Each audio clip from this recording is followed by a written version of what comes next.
there are certain regulations in our deen that came 15, 16, 17 years into the Quran. Quran came for 23 years. Some rules were revealed 16 years in, to the best generation ever. Hijab, for example, was revealed in the 16th year, arguably. Surah An-Nur. 16 years. For 15 years, Aisha radiallahu anha, Khadija radiallahu ta'ala anha, Ummahatul Mu'mineen, the greatest Sahabiyat, had no regulation of what? No hijab.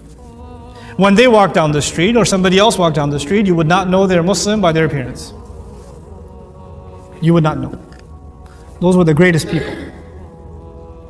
And those people, Allah did not, these people left their homes for Islam.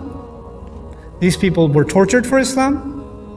These people went into war for Islam. They starved for Islam. But they didn't have a hijab on yet. They didn't have it on yet.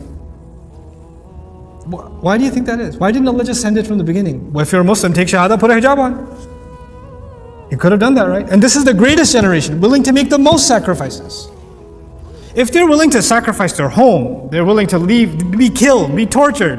What's a piece of cloth on your head? Reveal it in, like, after Fatiha. Be done with it. Like we do when somebody takes shahada, you need to put a hijab on now.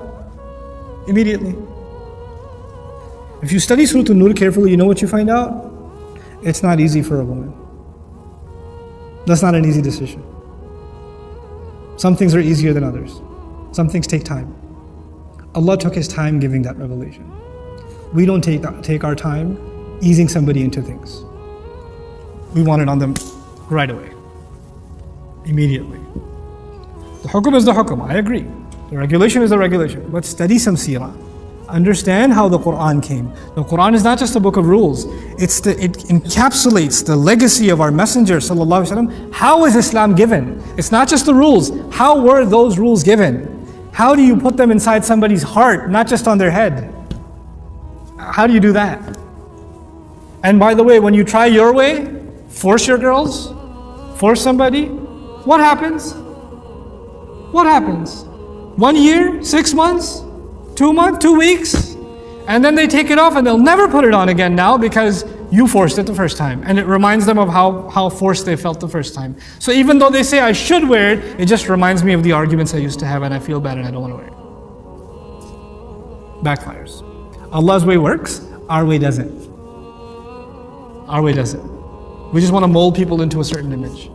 Allah changed hearts way before He changed behavior. Way before He changed behavior. This is important to understand. We're living in a time where Muslims are very far from Islam. And getting them to follow the rules of Islam is not the first priority. Getting their hearts to be reconnected to Allah is the first priority. Then when Iman comes, everything else comes. Everything falls into place. When that's not there, nothing will be there. Connect people to Allah's book. Connect people to 16 years worth of revelation. Not one ayah which you can't even quote. And you're behind that, because if that's not there, what Islam is there? Astaghfirullah. And I'm just picking one example of the hijab. There are plenty of other examples of things we make the biggest deal. That's the top priority. Nothing else matters when that's not the case. Goodness to your family is a big priority in our deen. We don't highlight that. Anyway.